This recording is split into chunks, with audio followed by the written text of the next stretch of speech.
ओम जी उपाध्याय, क्योंकि आप इतिहासकार हैं और राशिद किदवई कह रहे हैं कि इतिहास में गलतियां या फिर जिसको कह लीजिए कि हिट एंड ट्रायल सबने किया है। एक वो भी एक्सपेरिमेंट था कि पठानकोट में आईएसआई की टीम बुला करके जॉइंट इन्वेस्टिगेशन की बात की गई। एक वो भी एक्सपेरिमेंट था कि एक गुडविल जेस्चर दिया गया नवाज शरीफ की पोती की शादी में जाकर के 2015 में प्रधानमंत्री ने उसमें शिरकत की। लेकिन कहना कि सिर्फ एक पार्टी की वजह से देश आज आतंक का दंश झेल रहा है, क्या ये सिलेक्टिवली इतिहास को इंटरप्रेट करना है? देखिए, बिल्कुल सही है कि हम किसी भी तथ्य के अपने इंटरप्रिटेशंस होते हैं और उससे एक नैरेटिव बनता है। मैं इतिहास के विद्यार्थी के रूप में कतई एक पक्षीय बात करने के पक्ष में नहीं होता हूं। दोनों ही हर तरह के तथ्यों को ठीक तरीके से समझने के बाद जो निष्कर्ष होते हैं, इतिहास का लेखन हमेशा उस दिशा में जाना चाहिए। इसलिए किसी की नीयत पे प्रश्न उठा देना, किसी एक पार्टी पे कोई प्रश्न चिन्ह खड़ा कर देना, कतई ये इतिहासकार का धर्म नहीं होना चाहिए। पीछे हुआ है, पीछे बहुत बार ऐसा हुआ है कि इतिहास के तथ्यों को बहुत तोड़ मरोड़ के और बहुत गलत व्याख्या उनकी की गई।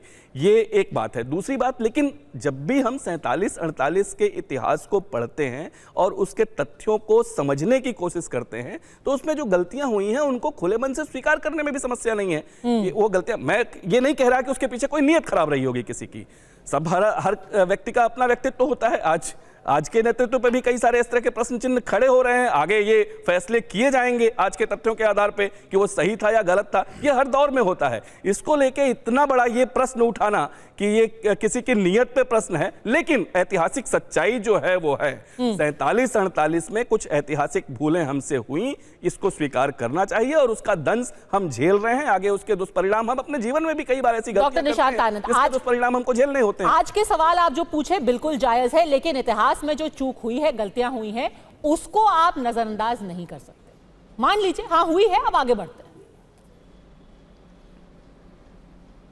देखिए, मैं आपको बताता हूं कि भारतीय जनता पार्टी से 22 तारीख से हमने सवाल पूछना शुरू किया कि पहलगांव का जो अटैक हुआ वो इंटेल का फेलियर था, जवाब दो। उन्होंने जवाब नहीं दिया।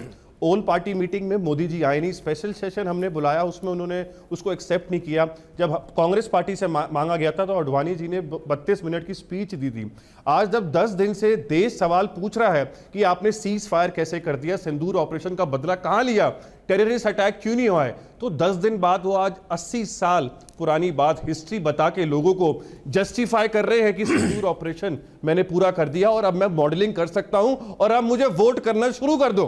जिस तरीके से पहलगांव के बाद भी मोदी जी ने स्पीच में कहा था कि अपने वीर जवानों के लिए इस बार वोट अपना बीजेपी को देना। ठीक है, 30 सेकंड बचे। राजीव जेटली इसका जवाब। आज हमने क्या मांगा? कांग्रेस पार्टी इतिहास लोगों ने पढ़ लिया है, बट आगे की आपकी जवाबदेही, आप भाग नहीं सकते। राजीव जेटली। नहीं, बिल्कुल नहीं भाग सकते। मैं तो कांग्रेस से पूछता हूं, हमने तो बताया कि हमने क्या किया। आप ये एक ऐसा मॉडल बताइए हमारे को आतंकवाद के खिलाफ जो कांग्रेस ने अपनाया हो, जिसको हमें अपना लेना चाहिए। एक बताइए ना मुझे, क्या कदम उठाया आपने?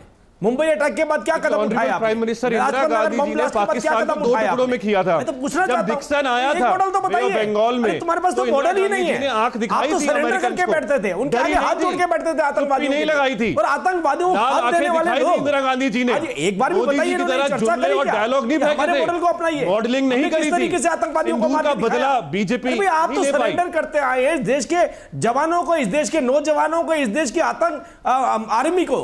ठीक है, बुरे दिन देखने पड़े। आर्मी वाले तो खुद कहते हैं हमें हिदायत नहीं थी गोली चलाने की। दोनों सरकारों ऐसा क्या था ये बताइए, जनता के सामने है। कौन सा राज था? लोगों ने 2018 भी देखा है, खुश करने के लिए लोगों ने 1971 भी देखा है, लोगों ने 2025 भी देख लिया है। कौन सा मॉडल जनता बेहतर मानती है, ये मैं आप पे छोड़ती हूँ।